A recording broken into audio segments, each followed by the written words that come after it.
right, Stevie. This is a monster. I can't imagine this not being precisely what you wanted me to do. So, just to make a more clear recap, no pun intended, let me grab a chopstick.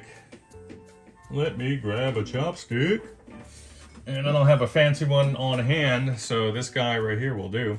And again, pardon the direct lighting.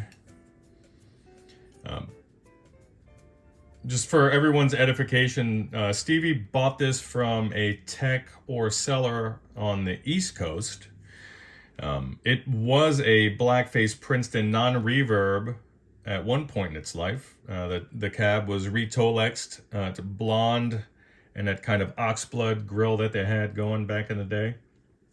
The dude converted this into a bit of a JTM 45 type of an amp with some other tweaks. The gain was not where Stevie had wanted it, so I went in and made some changes. In the past, I had recapped this amp, made a couple other little repairs as Stevie was trying to find his way tone-wise.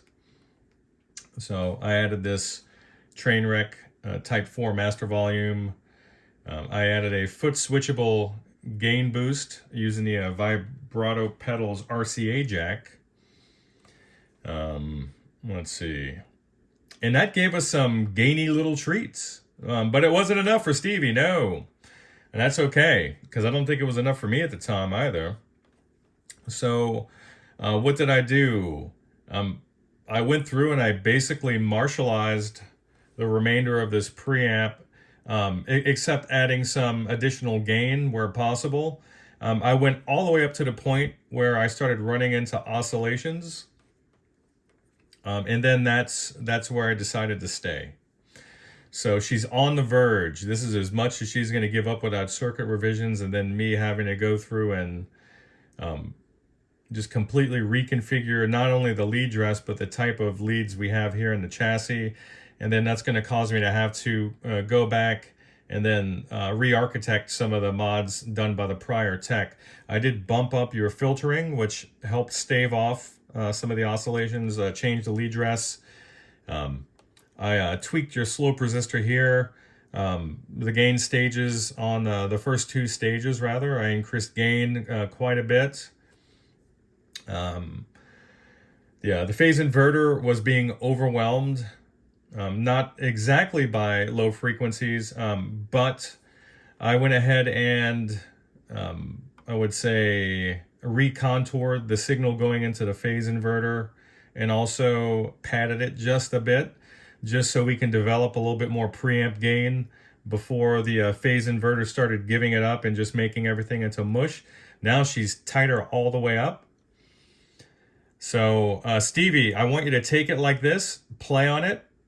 If you find it too stiff, let me know. And then what I'll do is I'll adjust some of the screen supply to give you some additional compression. So if you find that this is becoming more of your lead amp instead of pulling rhythm duties, then let me know. So after you live with this thing for a month or so, let me know your thoughts, and then we'll go ahead and tweak the recipe one final time.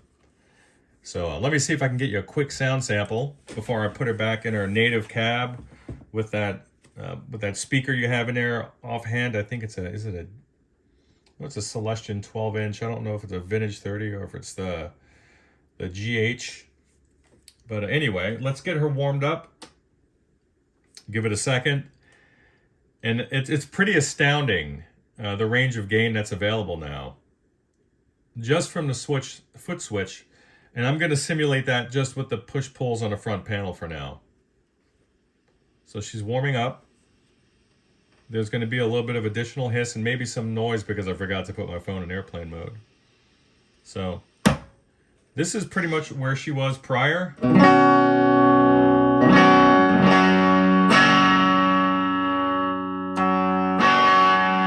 This was your level of gain here prior.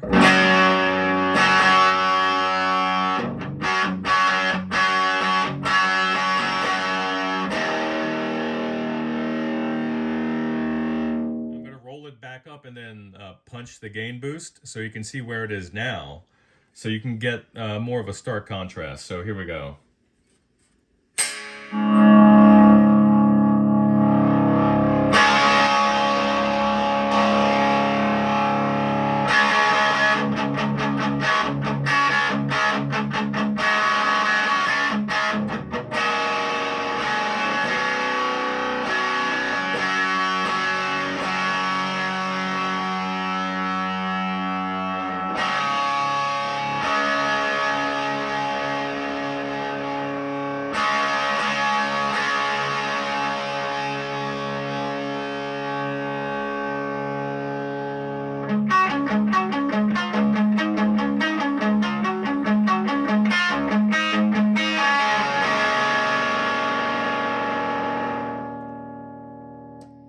Down at the guitar, check this out. So sparkly and harmonic.